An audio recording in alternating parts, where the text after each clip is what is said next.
The Guild is Maximum Lawyers' community of legal entrepreneurs who are taking their businesses and lives to the next level. As a Guild member, you'll build relationships, be held accountable, and learn strategies specifically designed to get you unstuck and accelerate your plan for growth. Members are also granted exclusive access to masterminds hosted around the country.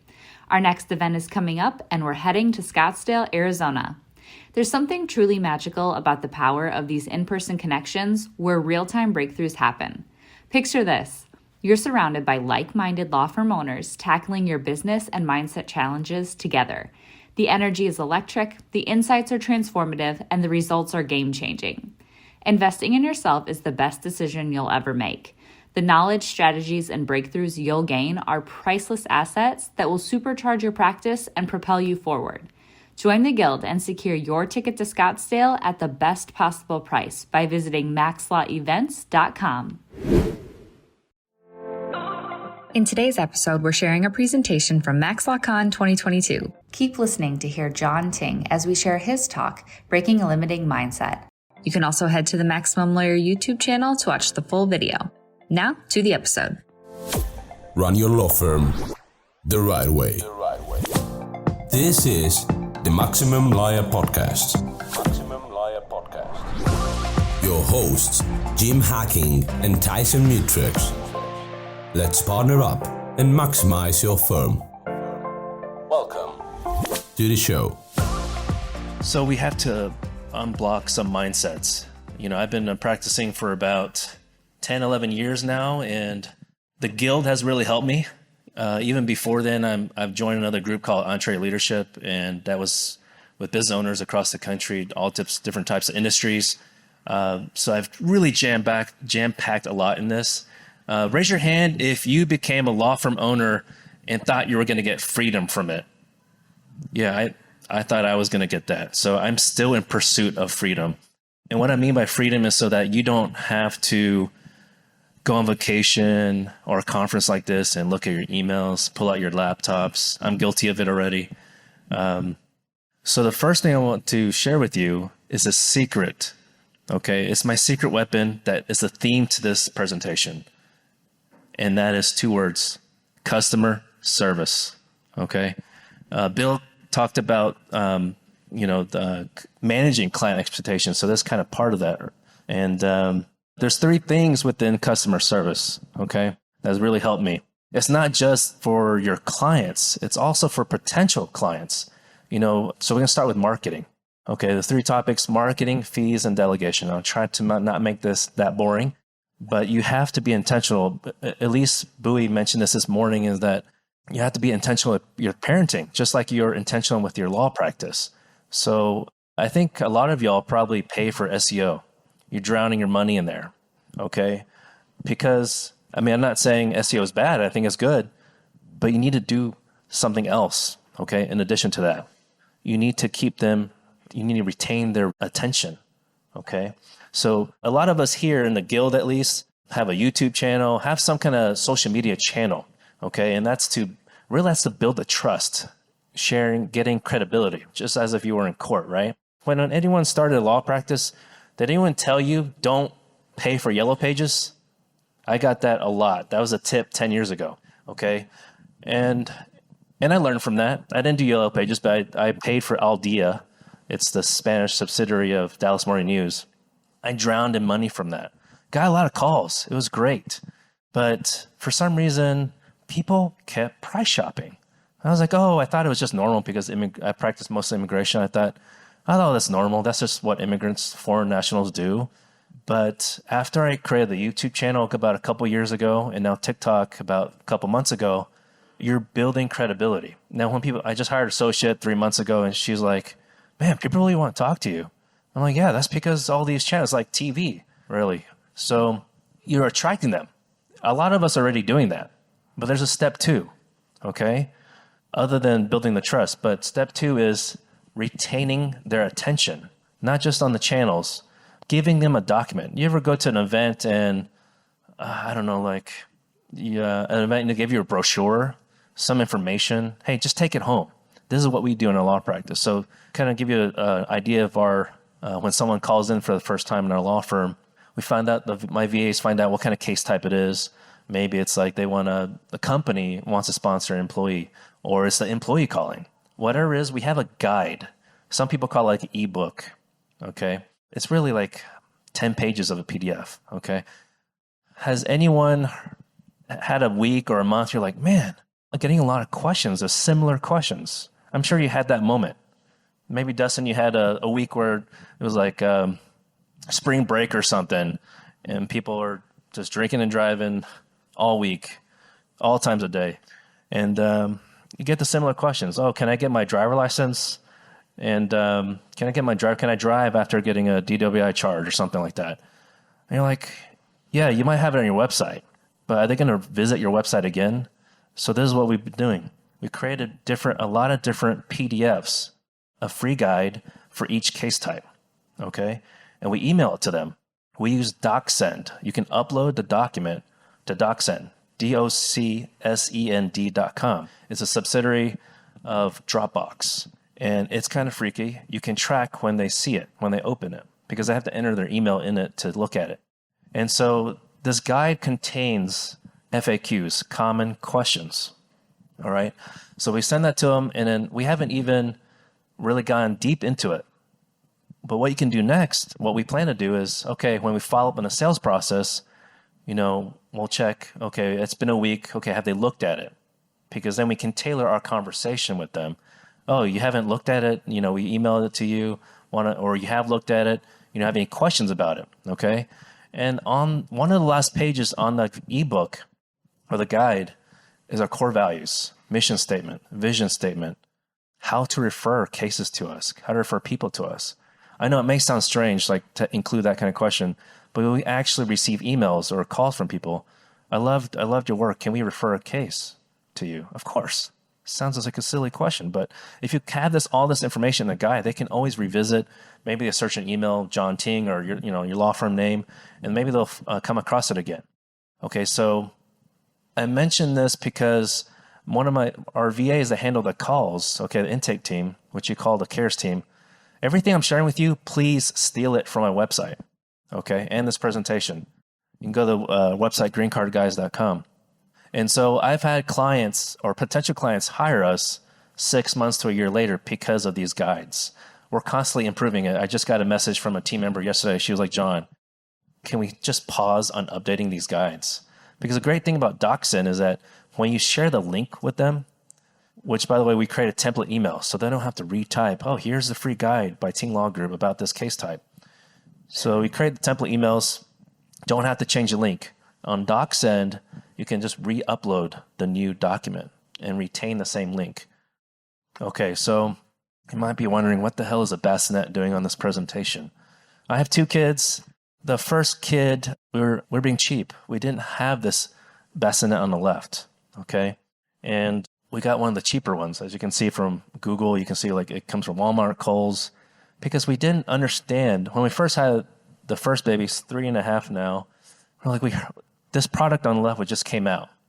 We didn't understand it. It did have the features, the benefits on the website, but we just didn't feel like they had 882 reviews or even 73 reviews about it yet. It just literally came out that year. And then the second kid came around 2 years later. It was 11 months old now. And we're like, you know what, Tao, can we take a look at this thing again? Has anyone heard of the SNOO? Okay, we got a couple hands raised. Come on, dads, you got to know about the SNOO. It's going to save your life. Okay, save some headache. The main benefit I can share with you is it allows the kid to sleep. Allowing the kid to sleep allows you to sleep, okay? It doesn't work for everyone, but most babies it does, newborns. I think it's only good for like 5 months or 6 months. This is why I'm sharing this with you. Because have you ever had a potential client call, you have a consultation with them, and they're like, yeah, I hear the legal strategy. I hear it. That's great and everything, but what are you actually going to do for me? How do we get there? And you're like, well, we update you, or you might be stumped, like what to say, right? So immigration world might be different from your practice area, but I still think, you should share these benefits, okay? So it's all on my website. This is an example of the SNOO, the benefits of the SNOO. So I mentioned the first thing was like social media channels, building credibility, okay? So for us, that's Google reviews, for example, or Avo, whatever you use. I recommend Google. And then, so you have the credibility and the reviews, okay? Those go together. And then, so for us, I have 5 benefits on my page, which really it can be applicable to any law practice. Transparency, access to attorney. Has anyone had clients, paid clients? Raise your hand if this happened to you. They call in and you're like, your assistant, whoever answers says, attorney, so-and-so is not available. I'm very sorry. He's at court or she's at court or in a client meeting. And then your assistant writes it down on traditional yellow pad and then you forget about it. Or he or she forgot to send it to you. I'm sure several of you, right? So you need to do this. Here's another secret. Calendly.com or something similar. Tom, you know what I'm talking about. But not just Calendly. You need to create a box just for current clients. Okay? I'm not saying have it 24/7. Don't promote that, by the way. You are readily available, but not 24/7. For us, we have it Tuesdays and Thursdays. I say this, I have my associate say it now, in every consultation. We have access to us. We're different than most law firms, but it's not 24/7. If you have a question as a Friday and you missed that Thursday box, then email us. We'll get back to you. That's one of our benefits. I think any law firm can use that as a benefit. So I talked about transparency. I say transparency because at least in the immigration world, a lot of people who come to us as a second or third attorney, sad as it may be, they're like, I can't get my documents from the previous lawyer or my current lawyer. I'm like, what the hell? I mean, I got to have them sign a consent form and all that. It just takes time. So we say transparency not just with fees, but also with documents on day one, okay? On onboarding. So we share Dropbox folder as an example. Let's see what else we have. So probably the 2 ladies in the back, I don't want to assume your moms, but do you know how much the SNU is? Yeah, $1,500. Yeah, we definitely paid for it for the second kid. I have not regretted it one bit. It was amazing. It rocks slowly, by the way. It helps the babies think that they're in the womb. The Zapathon is back. If you're new around here, the Zapathon is the OG automation workshop. At this next exclusive Guild event, we're partnering up with Maximum Lawyer's good friend Kelsey Bratcher to bring you a 1.5-day automation workshop. The idea of automation is simple, right? Identify a repeatable pattern of tasks and then use technology so that business process can happen without you. But setting up that technology can be daunting, time-consuming, and even have a steep learning curve. Join us in person and you'll create automations on site that will start working for you before you even leave Austin. Join the Guild today and grab your ticket at maxlawevents.com. Here's the thing that leads up to the topic about fees. Okay, I don't know if that's really the Peloton, I forgot, but I'm a paying member of Peloton. For the last 2 or 3 years, I was so going every day for the first 1.5 years, and then, Texas, the grid didn't work out for about a couple days, and I just fell off the bandwagon on that. But I'm still a paying member. Can you believe that crap? It's ridiculous. Costco. I don't know about you. I'm in the burbs. I'm in Sugar Land, a suburb of Houston. There's a Costco like a few minutes down the road. I probably could get something from Kroger, another grocery store, but screw it. We're going to Costco because we just need to buy in bulk every week for some odd reason. And what do you think they have in common? Anyone want to blurt it out? Exactly. So that's pretty much what I'm doing. Okay. You may have heard that more for like business attorneys. I've seen that when the pandemic started. Flat fees. I know that might be, I don't know how you can do that for PI, but, or other type of hybrid. But the reason I don't really call them clients, when we have the consultations, I call them members. I call my quotes membership plans. Okay. So here's an example, just truncated version. Okay. Niches and riches. I think most people talk about that about practice area, but I also talk about for relation to membership plans. In the immigration world, especially if you heard of like USCIS, green card interviews, some people don't want a lawyer at the interview because it costs more. It takes more of your time as an attorney, right? And then, so we have the Light, Pro, and Max.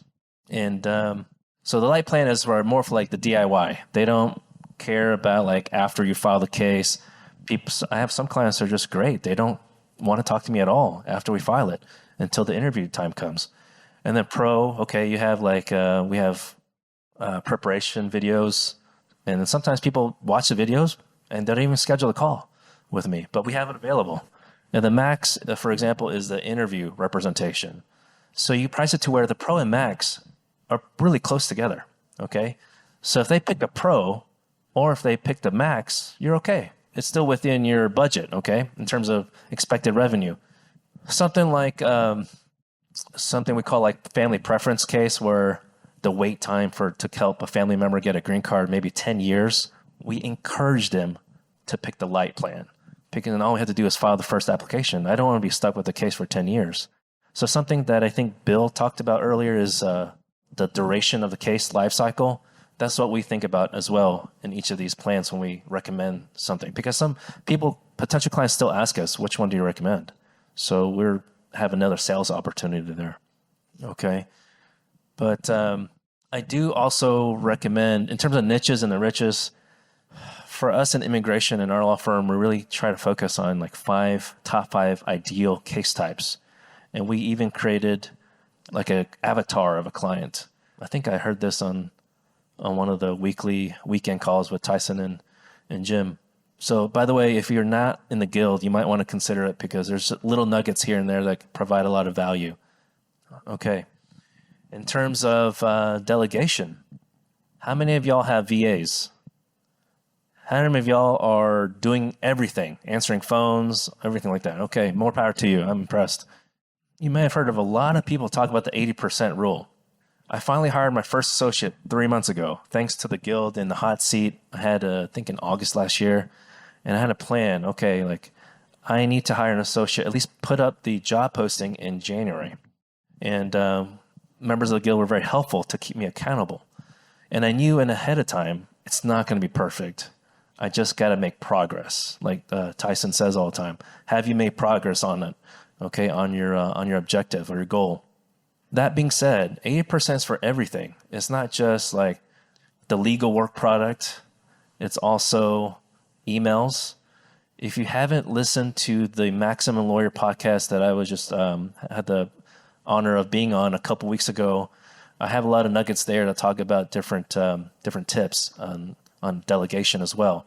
But one of them is having a shared email inbox.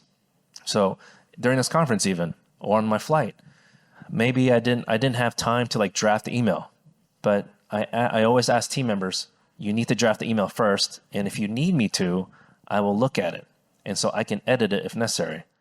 Because I've just heard horror stories where people do email out something like, oh, that's not the legal strategy, okay? Or even if it's nothing to do about legal strategy, but the client just would not have appreciated that type of language. So that's something else about VAs.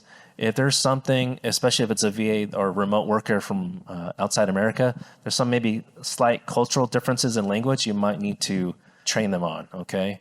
Something to consider. So any questions? Yes. So my membership plans have evolved.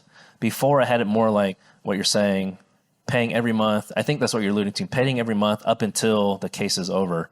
I played around with that with people who really needed a payment plan and even maybe needed a lower payment plan, like amount.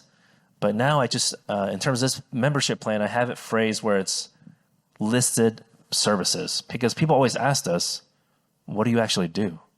And I tell immigration lawyers in all these Facebook groups, friends, we do a shit ton, okay? People don't know it. It's mostly customer service. We're a call center. Think of it as like a lot of PI lawyers here, like this is like a call center, right? Like a claim center, an insurance agency. Some people, and that's why the guides are helpful, because some people have very common questions your assistants get all the time. So just put it in that guide. And like I just responded to email. I said, client, you missed a deadline. For reference, for the next time we file this, need to look at the guide, need to look at the timeline, step by step, so you know when to take action. Hopefully that answers the question. So how I do it, at least for immigration, $1,500 deposit, $500 a month. And then whenever the balance is zero, they're done paying. But the membership plan is really to list the services. Yeah. And even some plans I list out client support by a legal team and support team. Mm-hmm. But the light plan, like you saw, only to file, we leave that unchecked. Any other questions? I could blabber all day, so yes, sir. Yes, the talk was titled "Breaking Limited Mindset." Did you find to get a mindset change at some point One of the other one wasn't. Yes, because sorry, I didn't really mention it, but yeah, look, for example, the like TikTok, social media, I think people just put content out there and think it's gonna, like when people have consultation, they're just gonna sign up. They have a legal problem. Okay, they called me, they're gonna sign up. No, I mean at least immigration sometimes is not immediate. Detained cases, sure, but yeah, most people Maybe PI is different. What practice area do you have? Do you practice? Okay, so that should be. I don't know. I've never taken a criminal case, so I don't know. But do you find that people are more on it to hire? Yeah, usually when they call us, they're in it. So it's not okay. I'll maybe give you a call back in 6 months. So right, that's good. So it might not be necessary for everyone, but I think the guides are helpful. Like, because maybe they don't hire for the first. I'm just thinking about it. For criminal defense, maybe it's like a low level offense. But if you represent like an immigrant and they don't understand that you might know this already, I think, but if an immigrant takes a plea bargain, right, it can affect them for immigration. But we're all busy. Sometimes we might miss it in our checklist to discuss with them, or they might not remember. They might not. Most of the time, when I get calls complaining about other lawyers, they're like, "Oh, so and so didn't tell me." I'm like, "I know this lawyer. I'm pretty sure they would have told you." So these guides help with that too, even though we always have a disclaimer. This is not legal advice, just like, website or whatever. So that was a mindset block for me, okay? Because we got a lot of calls, just like I'm mentioning about when I had advertisement on the Spanish newspaper. That was difficult because I just was price shopping. But so even though I know some lawyers are hesitant on having like video calls for consultations, and I love it. I started that really in 2018 because I had the baby and we're co-parenting. So think about that. Any other questions? Yes, Eric. Do you have a call to action during YouTube or TikTok videos again? Yes, I mentioned that in the podcast, Max Law Podcast. Try to always mention follow, subscribe, and share, and then share your experience, and then put your phone number at the end. Okay, if you have a tagline or something, add that every time. I do that in the beginning at least. Okay, and maybe even and always do the captions if possible, at least on TikTok. Because some people watch it at night or in the morning and don't want to wake up anyone else. Okay. All right. Well, contact me if you have any questions. Crush it. And you can find me there. All right. Thank you. Thanks for listening to the Maximum Lawyer Podcast. To stay in contact with your hosts and to access more content, go to MaximumLawyer.com. Have a great week and catch you next time.